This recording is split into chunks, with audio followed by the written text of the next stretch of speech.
our ongoing distance learning series on distance learning best practices. My name is Carissa Duran, and we're going to get started this week on our second of a three-part series on distance learning pedagogy. So all of the resources for this training series is available in this Canvas course. I'm going to put the link into the Zoom chat for you participants to access if you don't have direct access to it already. And then I'm going to turn it over right now to Dr. Krista Herrera, who is going to welcome us to our session today.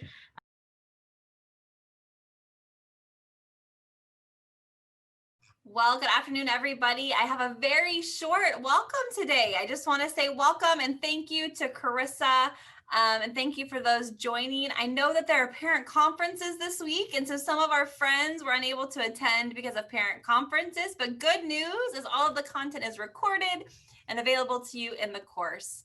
So today, like every week, the lovely Carissa will lead you through the learning of the course and be able to help you with the hot topic for this session. And she has brought with her some stellar educators and friends.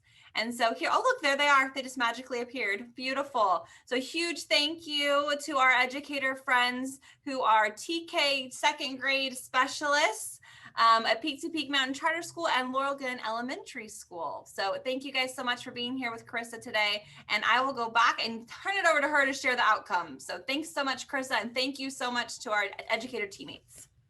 Thank you. I appreciate that. So as mentioned, our distance learning pedagogy focus for this week is on synchronous and asynchronous learning. And we have three outcomes for today. And our first outcome is to just explore some synchronous and asynchronous learning best practices. So we're just going to look at some strategies and we're going to talk about them a little bit with our educator spotlights.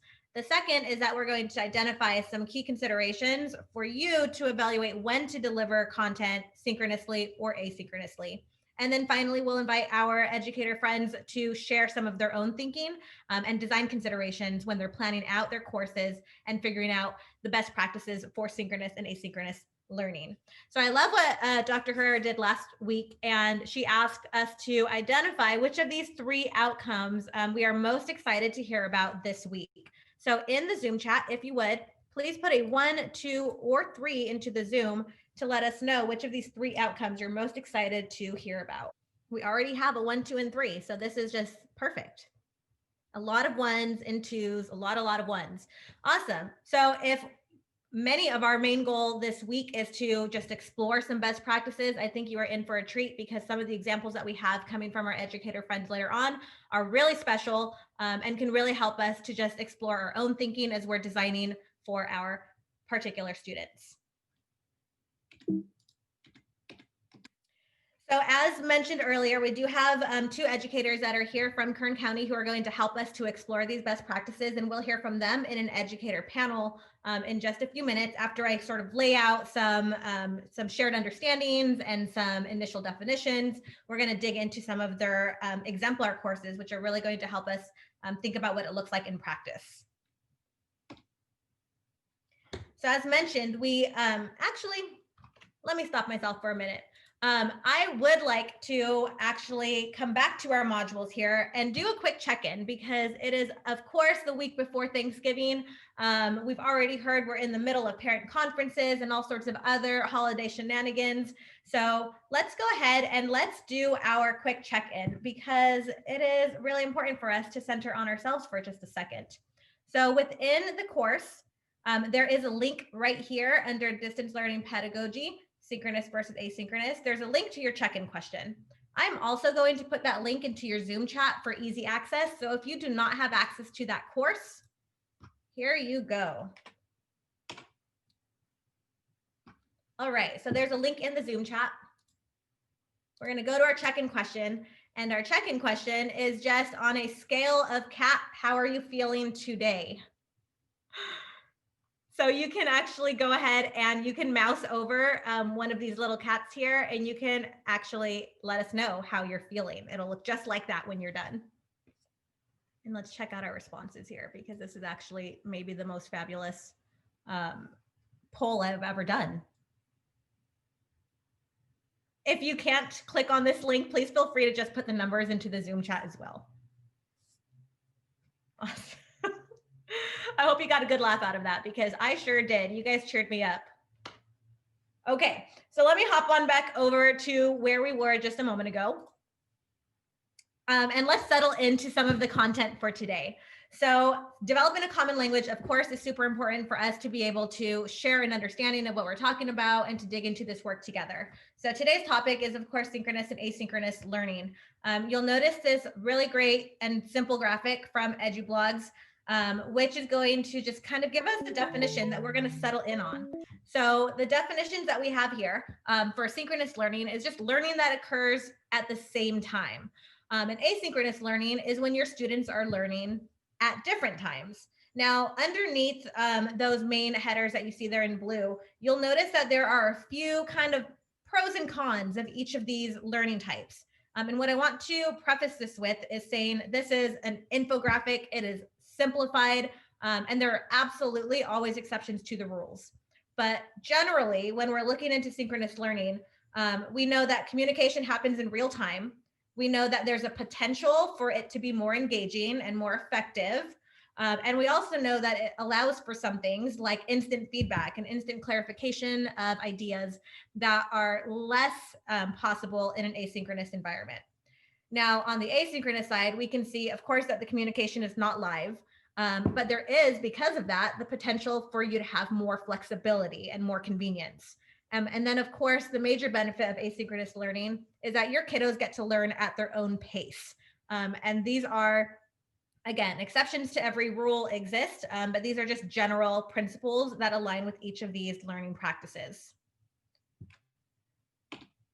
So we want to talk about considerations.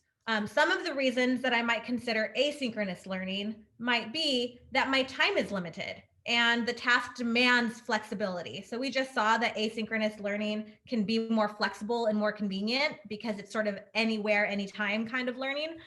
So if my task requires that flexibility, choosing an asynchronous mode of delivery might be my best choice. Some other reasons I might choose to deliver content asynchronously might be that my students have varying levels of prior knowledge. This means that I'm going to have to start them off maybe with very differentiated tasks, and that might also be easier in an asynchronous environment.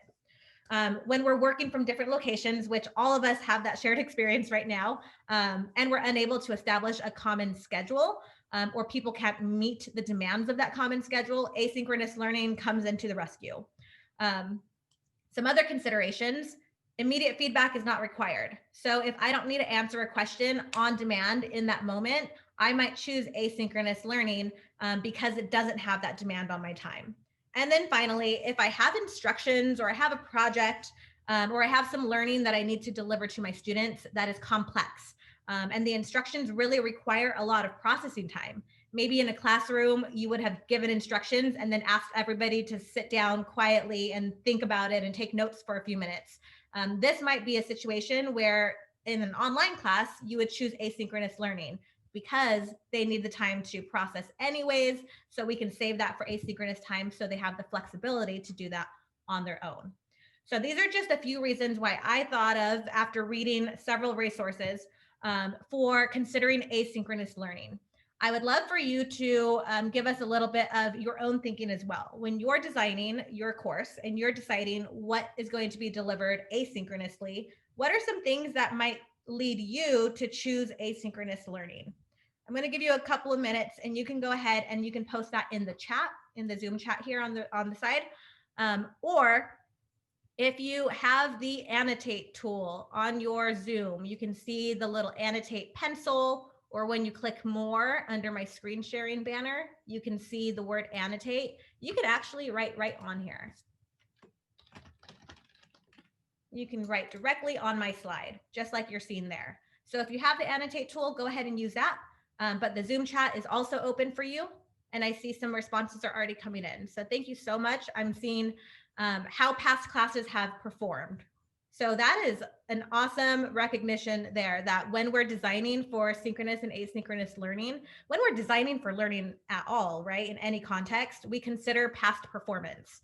We consider how past groups of students have done with that task or that type of task before deciding if we want to do it that same way again. I also see this idea of independent practice. And of course, we've seen a lot of different models of lesson plans. And we know that within that, there's always sort of that guided practice and then the independent practice. So asynchronous learning is really powerful for that independent practice. And then I see a couple more. So timing and required minutes or assigned time. That is really awesome. So time is a huge piece of this. We want to make sure that we're considering the time constraints, whether it's how much time we want students to take or how much time we have. Awesome. So I see so many great responses here. Internet connection issues. Internet connection issues is definitely a huge one. Definitely, if our students do not have reliable internet or their internet can't support synchronous learning, providing those asynchronous opportunities are hugely important. So I'm going to go ahead and I'm going to clear these responses now. And I'm going to move on to the next one. Please feel free to continue commenting in the chat.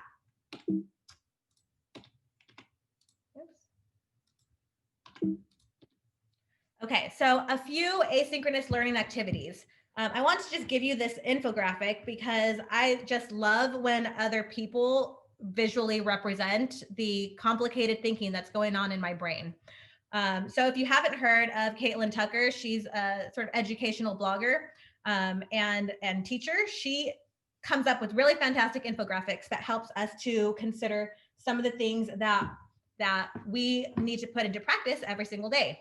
Some asynchronous learning activities that she has outlined here are shown on the screen. And I think there are a lot of the things that we already consider as we're going through this process.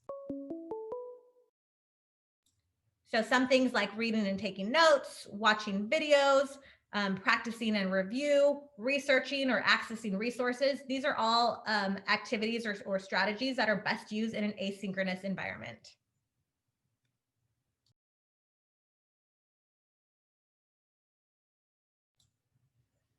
I don't want to stick around too much in the strategies because I want to give our educators time to share what they're actually putting into practice. But you can definitely go back to those infographics at any time in our course resources.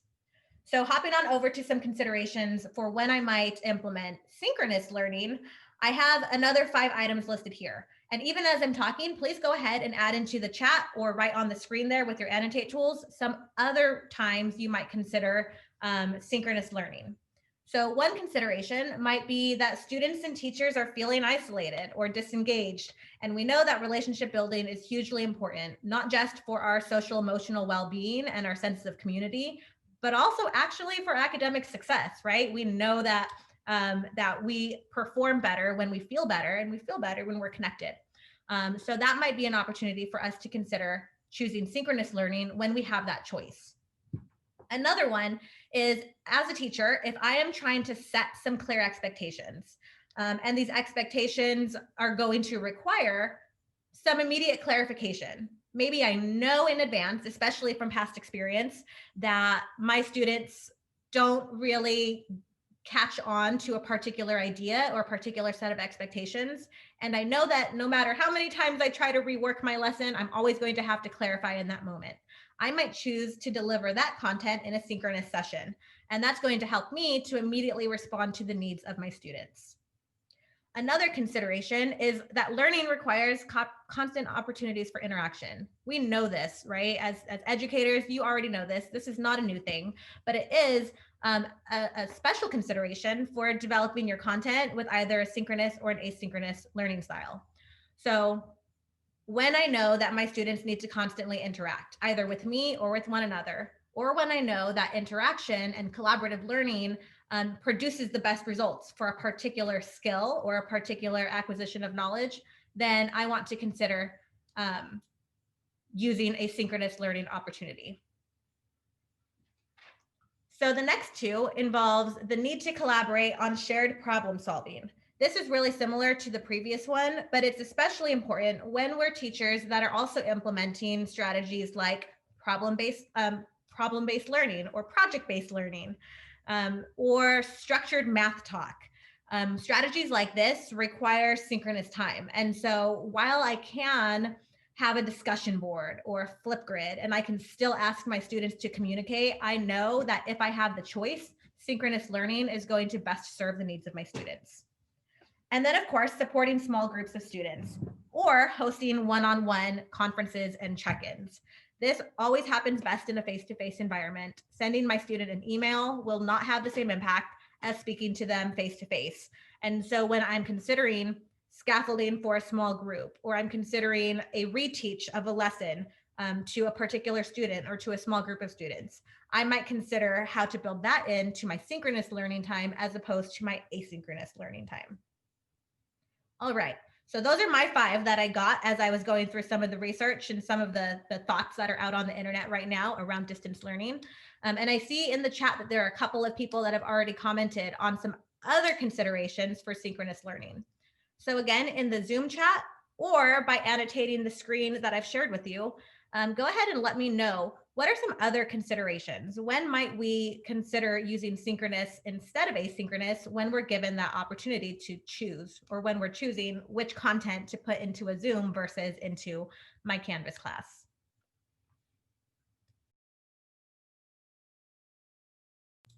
I also see introducing new concepts and diving deeper into concepts. So those are kind of, 3 different sides of the same, not coin, because coins don't have 3 different sides, but maybe 3 different sides of the same die, right? So if I'm looking at introducing a brand new concept, or if I know that the concept is really, really tricky, or if I've already introduced the concept and I want to dive deeper and really dig into maybe higher levels of DOK, I might consider using my synchronous time to really hone in on particular student needs, whether it's the whole class, a small group, or one-on-one. Awesome. Thank you for your responses. Oh, I like the one that I just noticed on my screen there also. When I need to see how a student is using a math strategy. That first part of that phrase there is hugely important when we're considering when to develop synchronous activities. Do I need to see them do it? Is an excellent question to ask yourself. Thank you. And then here from the lovely Caitlin Tucker is an infographic that shows some synchronous learning activities. And you can see some of the ones that we've already talked about, and even some that were just dropped into the chat, right? When you're personalizing instruction, which we talked about last week, or you're providing that one-on-one time, super, super useful to use synchronous learning for that, as opposed to a back and forth discussion board or an email chain. If you're guiding practice, that's as opposed to the independent practice that we looked at in our last couple of slides. Or again, if we're building community and relationships, if we're trying to foster collaboration, especially when collaboration is one of our core standards or an outcome that we're looking for, we really want to try to preserve our synchronous time for these types of activities. Now, to reiterate something that I sort of started with, I do want to acknowledge that all of these things can happen asynchronously, just the same way that all of these activities can happen synchronously. But what we're looking at right now is what is the best use of our time.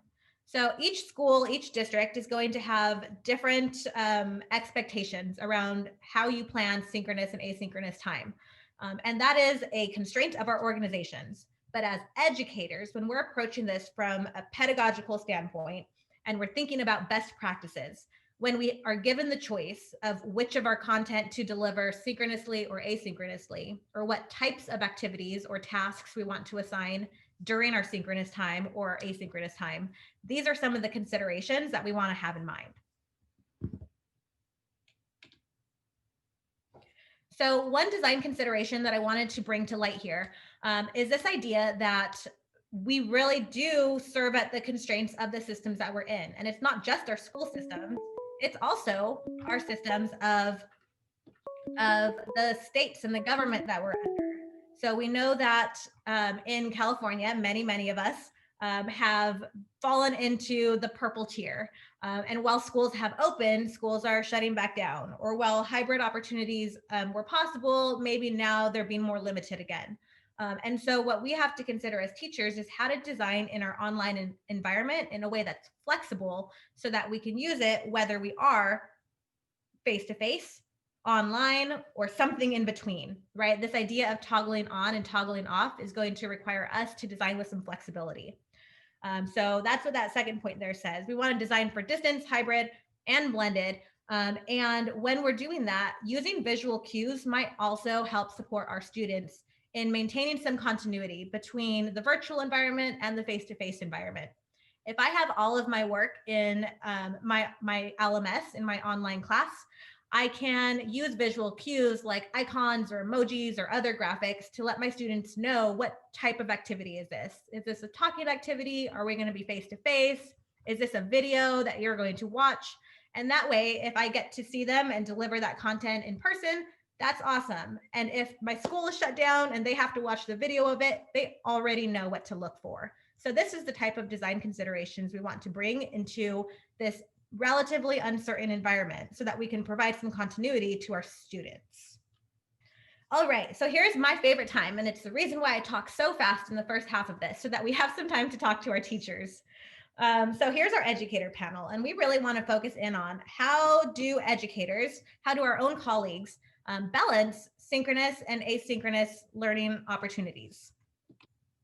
We're going to hear from Alicia St. Clair and Penny King, and we are going to hear from them about the design considerations that they bring into their own classrooms.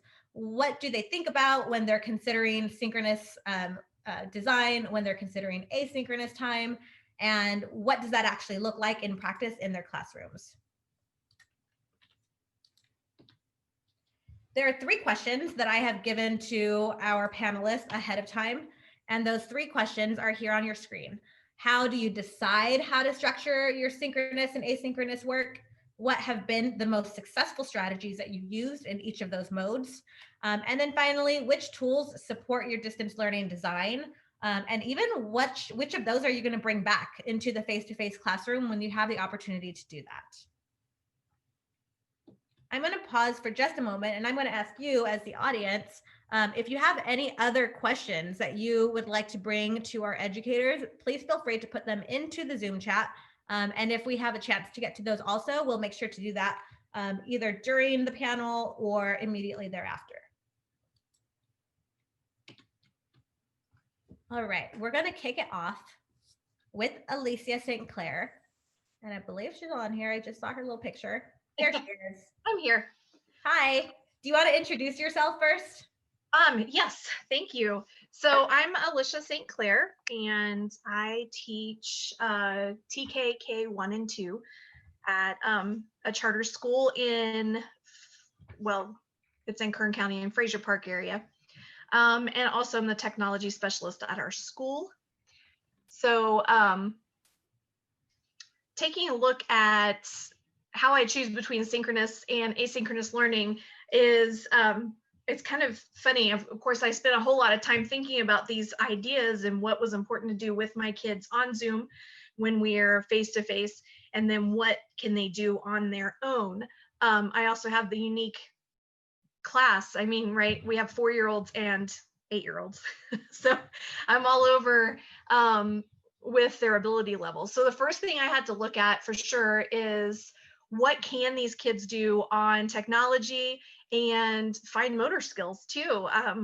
My TK and K parents were very concerned that the kids wouldn't have enough time writing with a paper and pencil, and they didn't want them doing everything online. So my TK and K do more things with paper pencil than say my second graders, who are always completing work on the computer really. So synchronous times, I look at activities that are going to require more teacher guidance and things that that need more explanation than probably a parent could give at, you know, at this level with Common Core and everything. Things that require real-time feedback. Kids love hearing from the teachers, you know, they're doing something well, or and sharing things with their peers. So I always look at those kind of activities as something that we want to do when we're together. Also, my kids like to have, I play games, like you can see on the screen. We play Kahoot during our synchronous sessions. The kids like that little bit of competition and taking their knowledge and working with their friends. I usually will leave the audio on, and they can talk as they're going through the math problems and different things. And then I always also have to look at the availability of adult help throughout the day. So while my kids are on in the morning for core subjects like math and language arts, We also, I have 2 aides, thank goodness. I have 2 aides who also assist me. And so we are also on online in the afternoon as well to help the kids who don't have someone home with them who can help them with their work. So we also, like I said, we're available throughout the day outside of whole class instruction. As far as asynchronous, I will tell you something interesting that I figured out because our parent conferences were last week. And what I've noticed is my students, when you compare them now to how they were in the classroom, and we are fully online, when they were in the classroom, they're distracted and they, they're kind of playing around or whatever. But when they're home doing their work, I've noticed in a lot of things, they're actually more focused.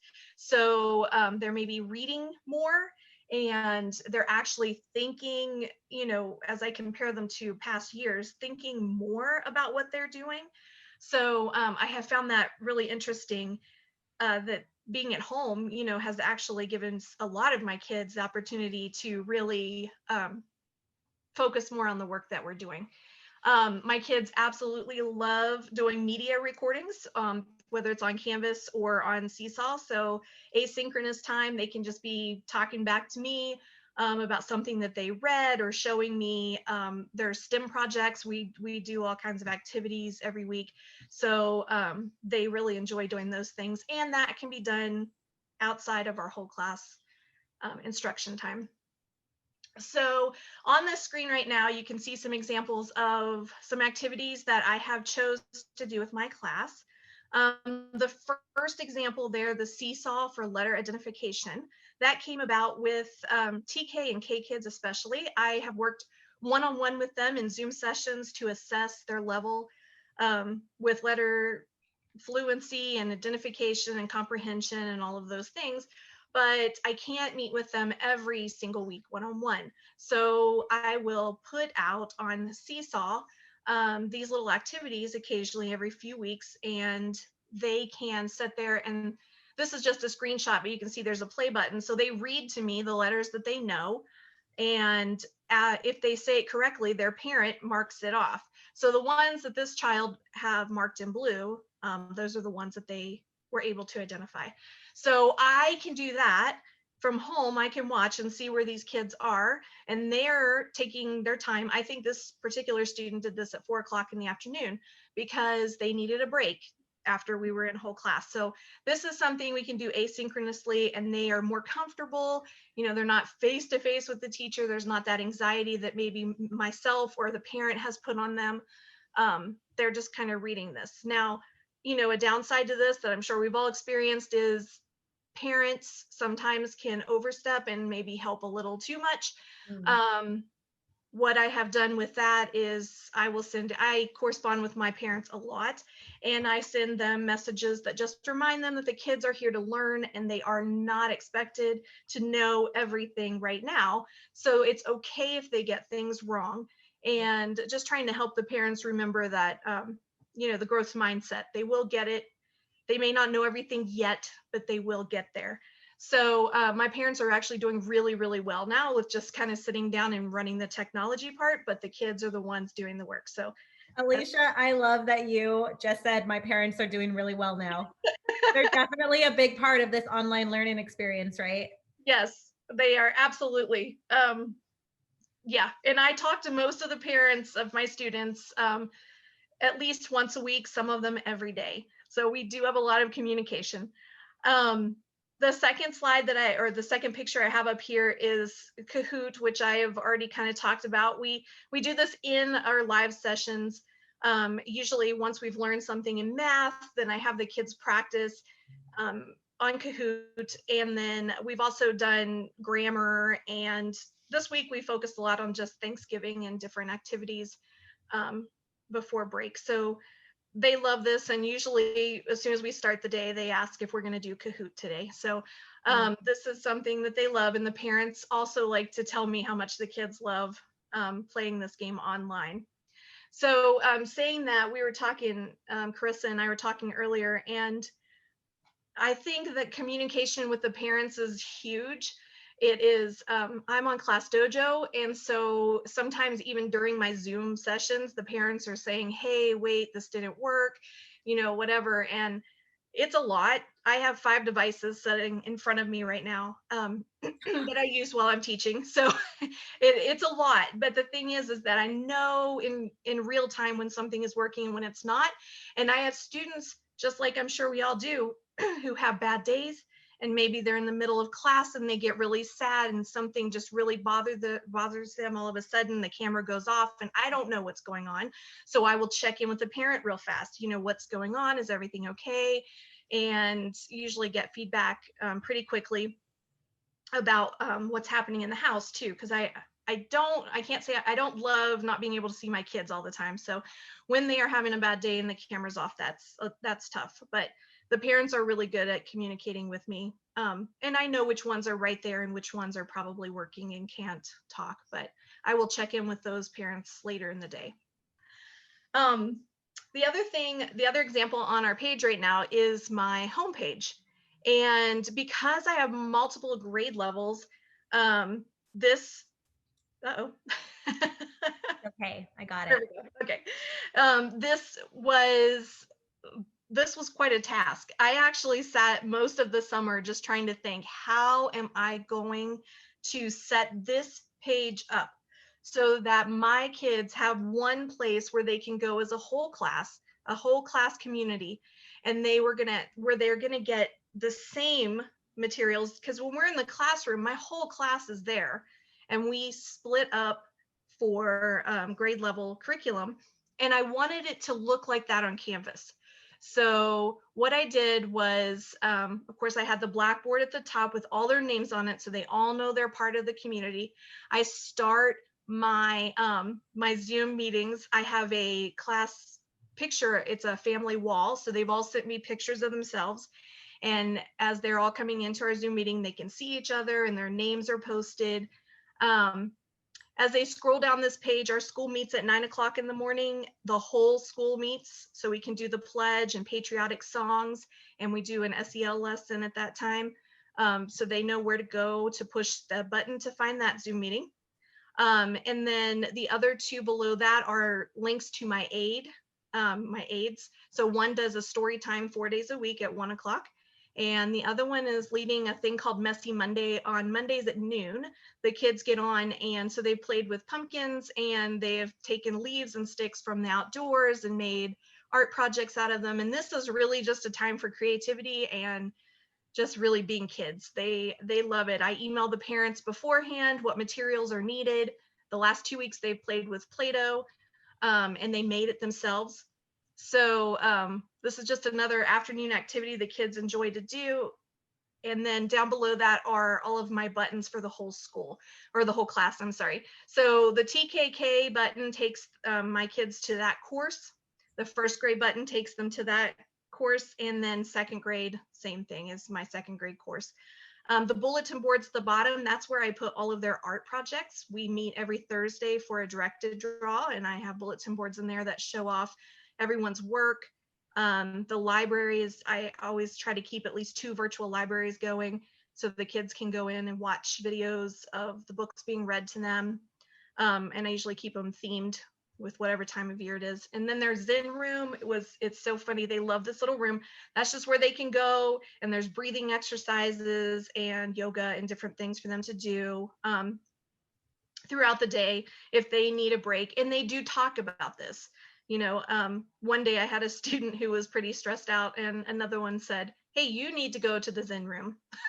Awesome. So they know it's there, and they like to go and practice their breathing. And so I love that you designed your homepage so that you are incorporating your synchronous time, your asynchronous resources, and also a lot of social emotional resources as well. Everything from the bulletin boards for feelings of community to the Zen room just for that emotional health. That's really awesome. Yeah. All right, and on this page, number 4 is just showing an activity that I did synchronously, second grade. This was 2-digit addition. So they were all given, all of the kids in my class, all grade levels, got little packages of the math manipulatives that came with our curriculum.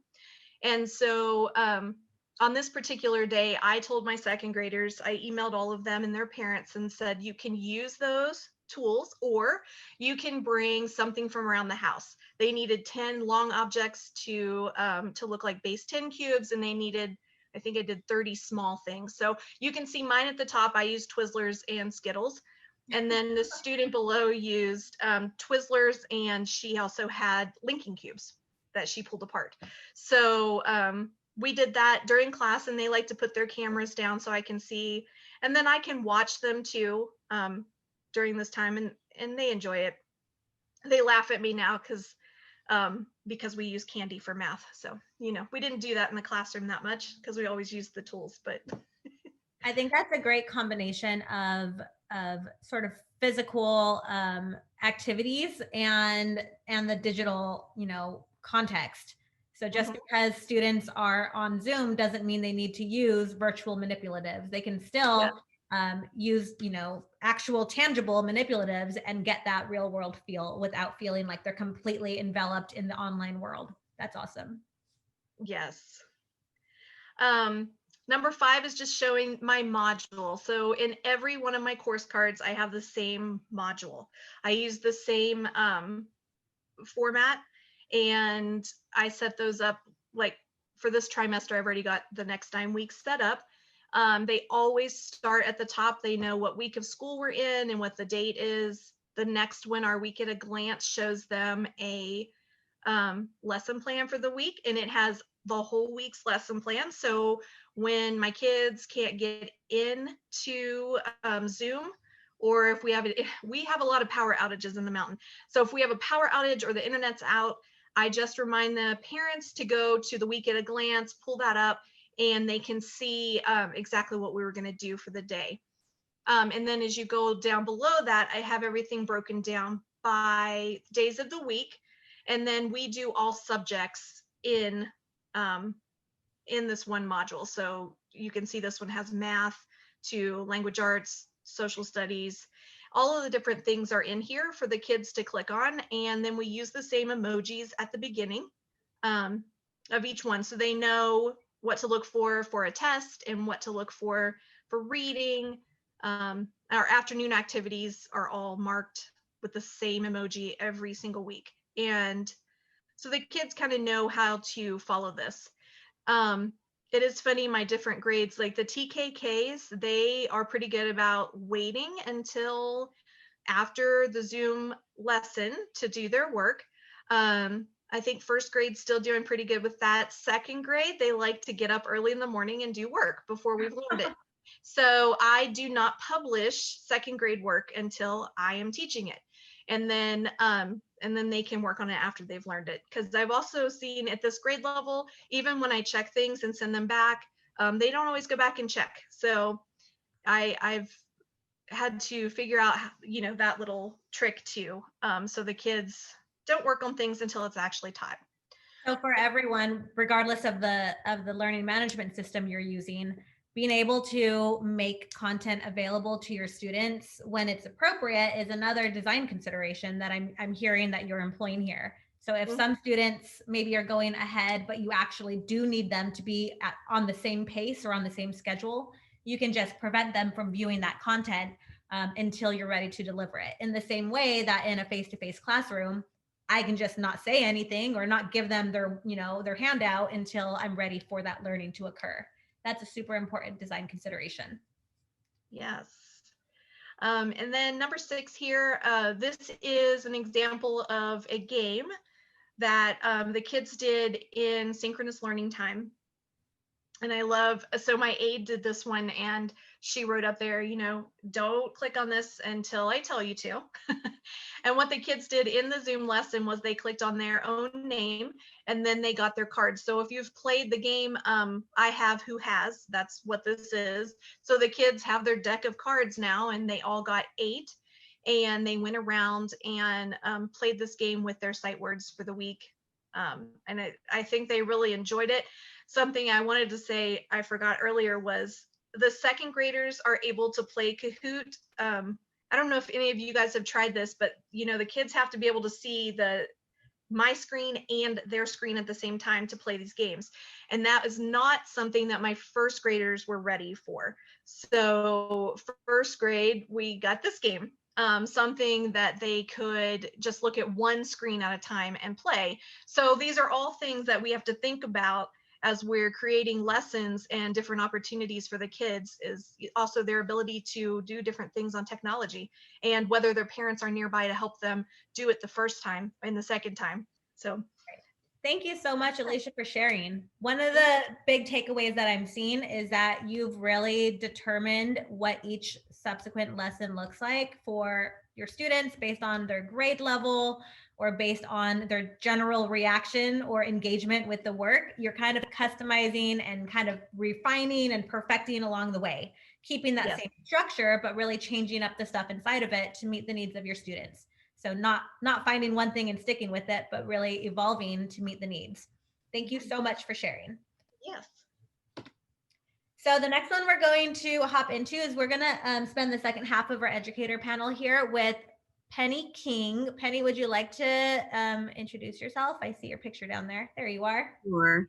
Hi, my name is Penny King, and I teach for Panama Buena Vista in Bakersfield, California. I teach second grade, and there is the learning curve has been steep, but I have to say I'm enjoying flying this plane. I feel like an aviator. I'm surrounded by computers right now, and there's a lot of fun in this stretch. Absolutely.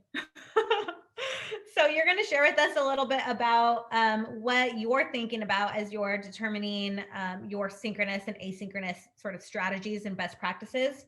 So do you want to walk us through this social emotional learning piece that you have here? Okay, so the first step I think is getting students in class, getting them there, getting them wanting to be there. And one of the things I do first off is social emotional learning. Our district was providing us with these lessons, and now we're writing them on our own. And I think this is week 13. I really wanted to feature week 14. I don't know why I didn't. Gratefulness, yeah, go down a little bit to gratefulness. Up, up, up.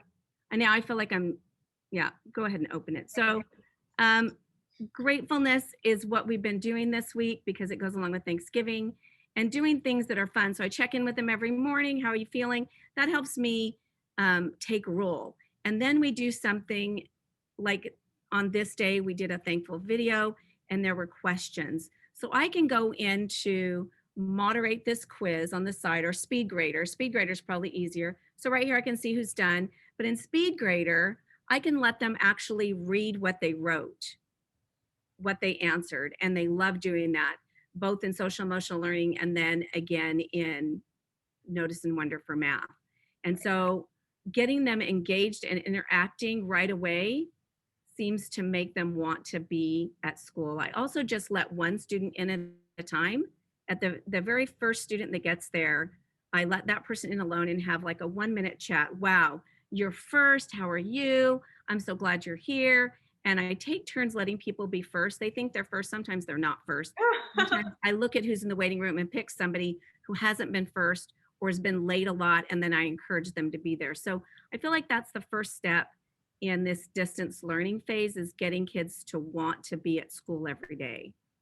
Wow, Penny, I really appreciate you sharing that last piece. I think it's really crucial. And for those of you that joined us for our earlier series, we spoke a lot about building community and about relationships, and being able to dedicate that one-on-one time, not for academics, but just to say hi. It really builds rapport with our students, and it helps make all the rest of this stuff that we're doing just a little bit easier, right? For us and for them.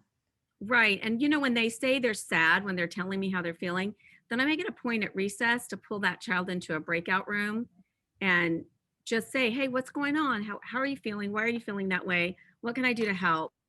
So that they don't feel overlooked. And school still is a place where if they were here, I would see that sad. Right. And since they're not, I want to notice and validate their feelings. Wow. Thank you. So on the next slide, moving from synchronous to asynchronous, Oh, you need access. Let me just talk you through it because I don't know if I'll find it. Well, that spelling choice board is just a choice board. It's seasonal right now, and it has slides that the kids can pick which ones they want to do.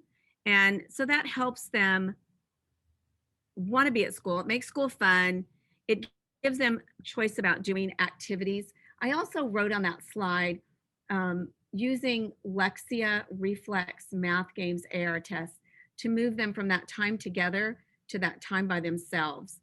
When we've spent the morning together or our hour and a half together, before I let them go into their time alone, I set the stage for them. So if we've done math, I tell them, okay, now fold this sheet back and this next page is your math homework. Write home on the top. Now, set it right next to you because this is what you're going to do. School's not out when you get off of Zoom. You'll be doing your all by yourself work. If you were at school and I tell them what it would look like at school, Right. then I would put on soft music, you would be working by yourself.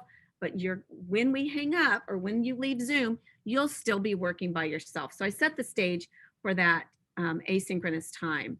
I also, if I'm assigning, like you're going to go, when we end our time, you're going to do your math homework, then you're going to go on Reflex. I make sure they're on Reflex and I can see them on GoGuardian before I let them log off. And they actually think I see them on GoGuardian 24 hours a day because I leave it on in the afternoon when they're gone. And then in the evening, I'll turn it on like after dinner and I'll change their screens or chat with them. So they think I'm watching them all the time. And so that's, yes. And I love that you can move them from one activity or site to the one you want them on. So I have a boy who's constantly playing whatever the popular game is right now. And I just put the Lexia link in and I keep putting it in until he gives up and goes on Lexia or he logs off and goes away. So one of the things that I just wrote on your slide there, just with those annotation tools, is cues for what's next. That's really what I'm hearing as you're explaining this, is everything from having them write home on a piece of paper to changing their screens if you have the technology to do that, or even just letting them know, okay, verbally, what you're doing when we hang up this call is really setting those cues and having a really clear set of cues that you use consistently to let them know what's next really makes for smoother transitions from that synchronous learning time into their asynchronous learning. It really does. Yeah. It lets them, and the expectations don't ever change. That is exceptional. Going back to something even that Alicia said earlier, I really think that everything from having a clear organizational structure for your content to having those consistent set of cues, anything we can do as educators to provide consistency in this time of instability is going to go really far to making our synchronous and asynchronous learning time meaningful and a little smoother than if we didn't have those structures in place. Other thing I think is really important is giving your fast finishers something to do, just like you do in the classroom. So I have a daily calendar that they can do every day. It's actually on Starfall. And so when they're done with our notice and wonder, so everybody goes straight from SEL to notice and wonder in math. And my kids are very well versed in Canvas, so they navigate themselves now. And so as soon as they're done, I'll see them on the screen, I'll see them leave and go right into notice and wonder. Well, they can write a little or a lot in notice and wonder. It's a picture and it says, well, I see, I notice, I wonder. In math, I know, this reminds me of. And I give them those sentence starters every day with that picture, and they've just become really good at that. Those that have a hard time and can only write one word, they're ready to go on, they can go right onto their daily calendar. And then those who write a whole lot, but then they're finished writing, I always have something for them to go to. So the daily calendar is something they can go to and build their calendar every day. I also have math games every module that match that module's learning. So I just put a couple of cards here. Those don't have links, but in my Canvas, there's a page that has all those links. You can click that virtual classroom, hopefully. Okay, so this is, it didn't click on the virtual classroom, but this is, I like what she said about consistency. Yeah, you need access. Let me share my screen. I like what she said about consistency. I want to continue. I do want to continue because for them to be able to expect that every single week benchmark looks like this, every single week there's a virtual classroom up here that they can click on and things that they can do to add to their learning. So all of the spelling words are in here, and I totally stole this from somebody. That's me, but I didn't create this. There's a Facebook page that people far more creative than I am put things on. And so I make sure that there's things for them to do, interactive things. If they're done, there's not an opportunity to be bored. Wow. This next slide, I have kids who are pulled out, and at one point during the day, I have 15 kids missing. And so I have a project ready to go every week. I call it Reading Club. And for some reason, kids think if they're in a club, it's cool, it's important. And this past week, they have been learning about bats. And so there's a bat project, and I just give it a cool name, and they get to read all about bats from this virtual library. There's 10, this was an online site that I had them go to, a virtual library room that just has bat books. And I taught them how to circle map, and they had to circle map the facts. We had our culminating activity where they wrote reports about bats, and this is the sentence starter I gave them.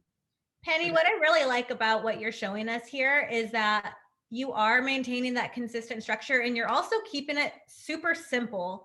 You're taking advantage of the resources that other people have already built, and you're incorporating them into your classroom so that you're not, making that mistake that so many of us make. I definitely make, which is starting from scratch. With the amount of resources that are out there, there's no reason for us to build everything from scratch. If somebody has a really awesome Bitmoji classroom, go steal it. Stick your face on there. Right. I think that's great. So leave them right out. So I want to keep them busy and engaged, and those kids who are not in a pullout program, they need to be inspired to move above and beyond. And so I want to put projects out there that cause them to learn and want to learn more. And I'm constantly telling my kids they're in the advanced class. And I had a mom call me whose daughter has difficulty learning, and she was concerned that her daughter had landed in the advanced class. And I'm like, oh, this is just a class. I'm just encouraging them by calling them advanced and telling them, I gave last year's class 5 minutes, I'm giving you 4. I'm constantly using timers with them, just like I would in the classroom. Right. And putting them under the camera and telling them 3 minutes to think of this, 2 minutes to do this. Today we had a scavenger hunt, and they had to run and go find something in their favorite color and bring it back. And so I'm timing them and using the same kind of bells and whistles that was easy. I would in the classroom. And so they loved that was easy button. On this next slide, I'm talking about meeting the needs of all learners. And while I'm trying to inspire those kids who can go up above and beyond, I'm realizing that we have some learners who can't even, they can't read the text that I'm putting in front of them. And the packet that I'm sending home is far too hard. And so I have sections where I have books. These are from Benchmark that are leveled, and I lead them in this direction. I'm so jealous of the person before who said she had an aide. I don't. I'm on my own. And so many of us are, right? I put them in breakout rooms all by themselves, and they get to pick a book, and they get to come back and share out about that book. And so I use what I can use. I also use parents. Yep. On every Tuesday, they have a spelling puzzle, and I just say what parents are in the room, and I put them in a breakout room with a parent, and they have to see how fast they can find the word search words that are spelling words and get back. And I do that race kind of thing because I don't want them to have a lot of time to chat with one another or cause trouble or mayhem. I want them to have a directed activity that has to be done really quickly so they can get right back to me, and there's not a chance for them to goof around with a parent who can't really handle them. You know And what, then- Penny, there's, if you don't mind, I would actually love to use that, what you just said, as a segue into a slide that I want to share really quickly before our time runs out. Sure. So if you don't mind, I'm going to take back control back. of the screen here. So what Penny just said reminds me of this, which I want to share with you all before our time runs out. So what you just said was that you are really conscious of what can happen when kiddos spend too much time in a breakout. And because breakout rooms seem to be the number one sort of need for folks that are working through this distance learning environment and the future hybrid environment that we'll be in, I just wanted to spotlight a podcast that I listened to in preparation for today's session. The podcast is linked or it's listed here at the bottom right corner, but it's also available on the Canvas course where the resources are. And I just wanted to go through a few things as we wrap up our time. So our synchronous activities, as shown by Alicia and Penny, can really, really be augmented when we know the needs of our learners, as you heard from both of our awesome educators. So one of the things that I want to point out about breakouts is when you're struggling with breakouts, because we all do, even I do as a teacher of adults, you need to ask folks what they need, right? So asking our students what they need and what they want within a breakout room is our first step. It's 4 o'clock. Even Alicia mentioned asking parents what they need and then designing around that. Consider building your breakouts with predictable groups. So in a classroom, we might change student groups every week or every 2 weeks, but online, we might want to let them stay with the same people for a month, 6 weeks, to let them build that community. We want to start with really short breakout rooms, like Penny just mentioned. Don't give them more time than they need. 5 minutes is actually a lifetime.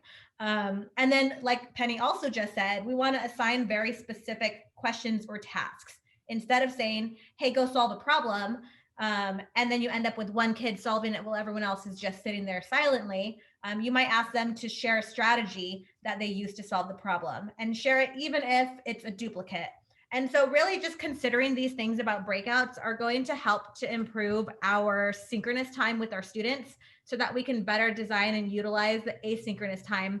Like when Penny said, when they get back to us, we know exactly what we're going to talk about. When they get back to us, we know exactly where we're going next. So really marrying those two and keeping in mind what we can do in our synchronous time to really undergird our efforts in designing for asynchronous time. So thank you to Alicia and to Penny for being here today, for all of you for staying a minute and a half past the end of our session. In the session resources, there are a couple of additional tools and tips for synchronous and asynchronous learning, some links. And if you would like to contact me for any follow-up or support around this session, please feel free to reach out at the information that's shown up there. Thank you again to Penny and Alicia, and to all of you. Have a great Thursday.